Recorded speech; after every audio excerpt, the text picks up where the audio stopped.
আজকে গুরুদাসপুর থানার গুরুদাসপুর বাজারের সংলগ্ন একটা ছেলে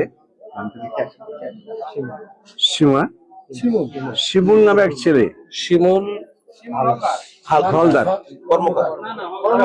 শিমুল কর্মকার নামে একটা ছেলে, সে একটা পোস্ট দিয়েছে ইসলাম ধর্মের কিছু বিরুদ্ধে, যেটা সাধারণভাবে ধর্মপ্রাণ মানুষের মনে আঘাত সৃষ্টি করেছে, যার ফলে গোটা এলাকায় একটা উত্তপ্তবাদ পরিস্থিতি সৃষ্টি হয়েছে। আমরা চাইবো যে প্রকৃত অপরাধীকে চিহ্নিত করে তাকে আইনের আওতায় নিয়ে এসে তাকে শাস্তির ব্যবস্থা করা হয়। এটাকে কেন্দ্র করে কেউ যেন ভোলা পানিতে মাছ শিকারে পরিবেশ না করে, বা উত্তেজিত হয়ে কারো কোনো যানমালের কেউ ক্ষতি না করে, কারো বাড়ি ঘরে কোনো আঘাত না করে, শারীরিকভাবে এলাকা ঠান্ডা থাকুক, শান্ত থাকুক, এটা আমরা চাইবো। প্রশাসনের কাছে আমাদের দাবি থাকবে হিসাবের কাছে যে আপনি তার ঠিক দ্রুততম সময় তাকে আইনের আওতায় নিয়ে এসে তার শাস্তির ব্যবস্থা করেন।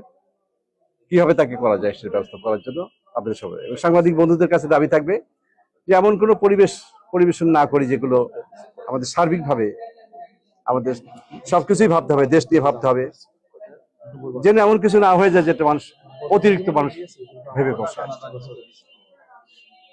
আশা করব আমরা সাংবাদিক বন্ধু তারাও যেন শান্ত থাকে, সবাইকে যেন শান্ত থাকতে বলেন।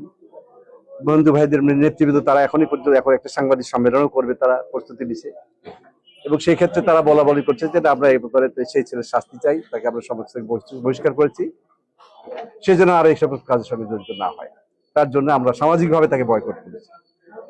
আমরা সবসময় চাইবো যে প্রকৃত অপরাধী শাস্তি পাক, নিরাপদ কোনো লোক যেন এখানে শাস্তি না পায়, হেনস্থা না হয়, এটাই আমরা চাইবো।